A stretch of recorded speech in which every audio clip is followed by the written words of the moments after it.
Who am I? It's one of the most important questions we can ask ourselves. It's challenging because when we try to answer the question, we might not know where to look or even how to begin.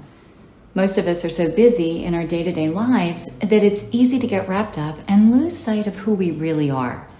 We might feel lost without a good sense of connection to our own identity. This can lead to a divisive self. One way is to go back and identify the moments in your life that have shaped you. I call these moments inspiration dates. Inspiration can be defined as a moment or experience that stimulates the mind and gives you new ideas or helps change your perception in some way.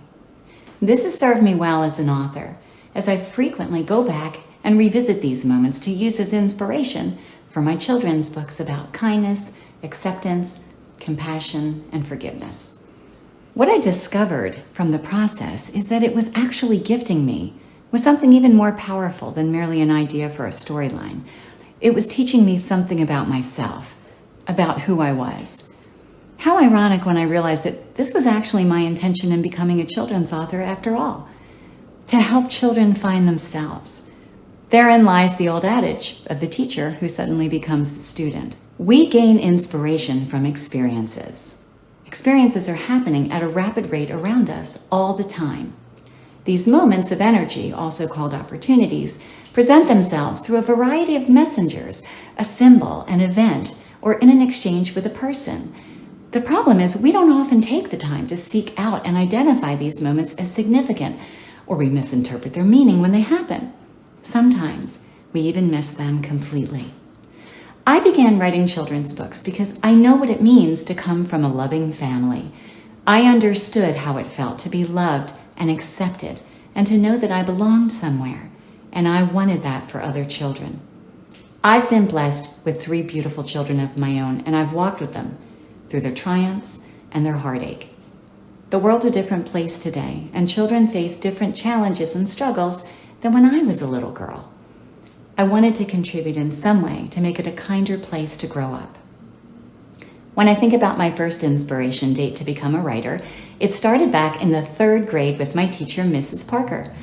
My love for writing and the importance I now place on storytime all began in her classroom. Children need to have things to look forward to, and we knew every day at the same time we could count on storytime. She created such a special experience for all of us and treated storytime with reverence.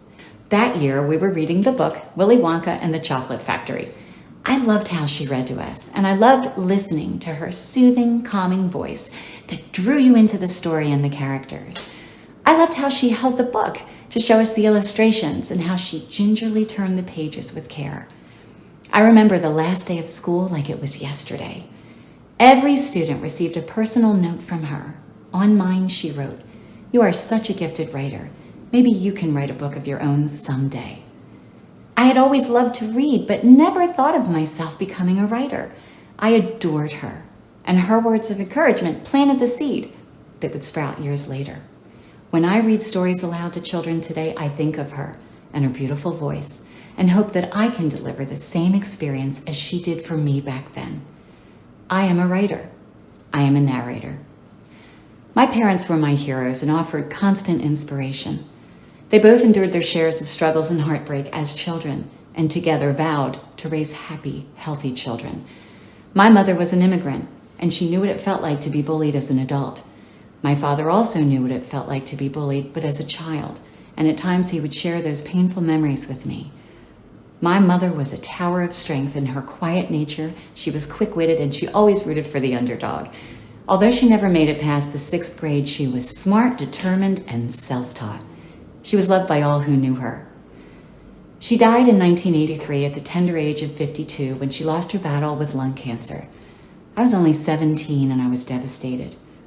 I attribute the trauma from losing a mother figure so young to my inability to recall even a single conversation we shared growing up. What I do remember is the laughter.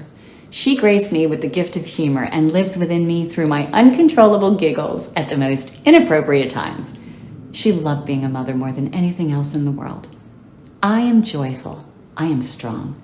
I am a mother. Another source of inspiration that has shaped who I am came from my involvement in sports. The best years of my life took place on the softball field, where for most of my young athletic career, my dad was the coach. It's because of him I'm a sports enthusiast and credit the sports arena for teaching me so many of life's most precious lessons. Dad was known fondly by his players as Mr. O, and was always someone my friends could talk to if they needed a caring adult with a kind heart who would listen. Every season we seemed to win, and our success wasn't necessarily because of the talent we had, but because we played with incredible heart. Why? Because of the way my dad made us feel. He knew that for some, a game on a Saturday afternoon might be the only joy a child had in their life, even if no one came to see them play or cheer them on. He expected you to work hard and always try your best and talk to us about what being a good teammate meant. And that included sitting out of an important game if that meant giving someone else a chance to play who didn't get a lot of field time. At first, being the starting pitcher and sometimes batting cleanup, I wasn't happy about sitting out. I was a gamer and very competitive, and I wanted to help the team win games. It was then I started to realize firsthand the importance of giving others an opportunity to shine. And if you've ever had the privilege of witnessing an unexpected hit or a play from a bench warmer that both stunned and excited the crowd, you know exactly what I mean. It's something special when the child you were praying and pulling for all season finally has their moment. Being in the presence of that moment for someone else forever changed me. I began at a young age to understand what it felt like to be a part of something much bigger than me. I never forgot the thrill and the magic and carry it with me to this day, and that's a win more than any box score. My dad was 86 when he passed, and the last years of his life, my siblings and I took care of him. He always apologized for being a burden, and I would look at him and say, "You took care of us for years, now it's our turn." Because of him, I am an athlete, I am a listener, I am a mentor, I am a giver. Not every moment presents itself on the world stage for all to see. TV icon and children's advocate Fred Rogers once said, "What's really important, the great things, are never center stage of life's dreams. They're always in the wings." That's why it's so essential for us to be mindful of the humble and the deep, rather than the flashy and the superficial. On November 9th of 2017, I attended my very first state education convention as a new author.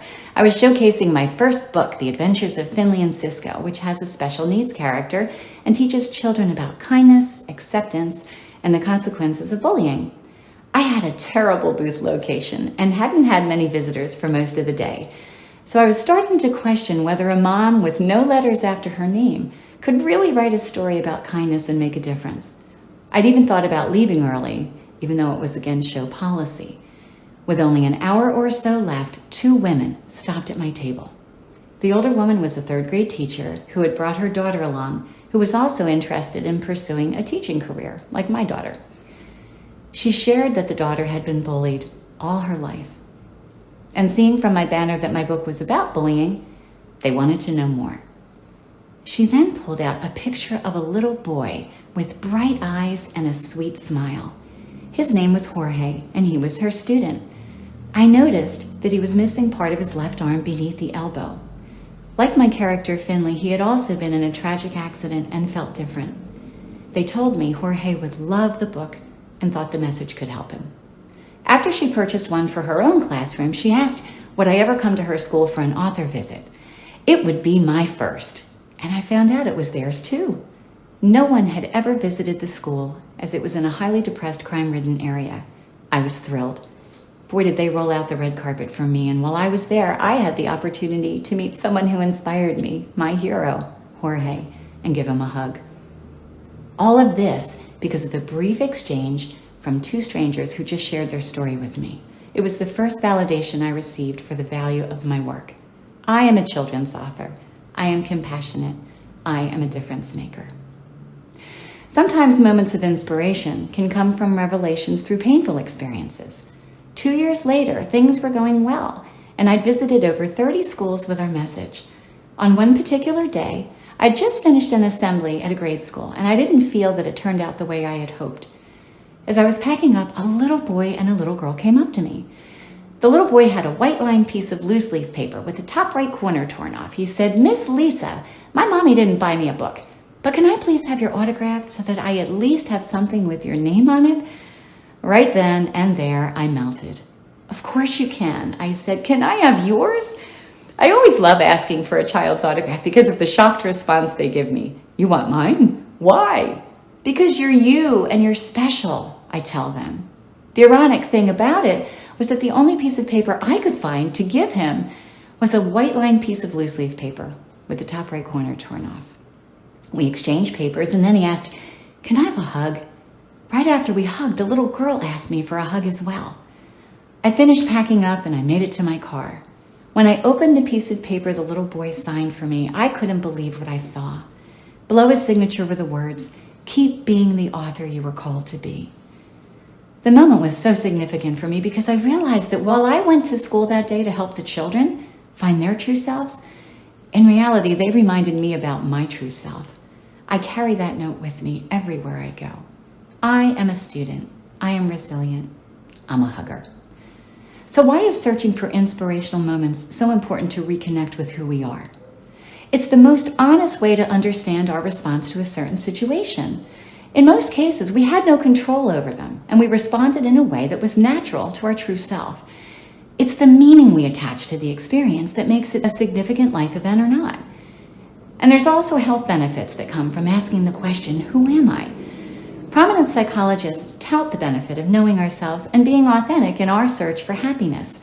Research has proven that memories of happy experiences, especially ones that involve social interaction, seem to benefit people because they reshape how we see ourselves for the better.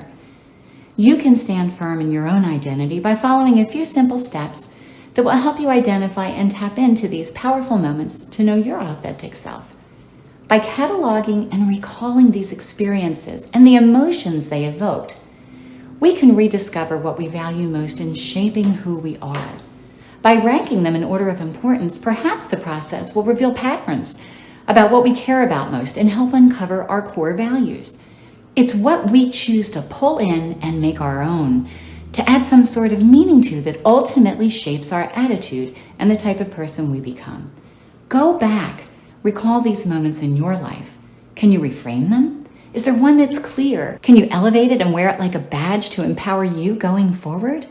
Imagine a world where everyone is confident in who they are, contributing fully, engaging fully, living fully. This is the world I'm calling you to be a part of. Find your inspiration dates. Hold them close. Use them. Thank you.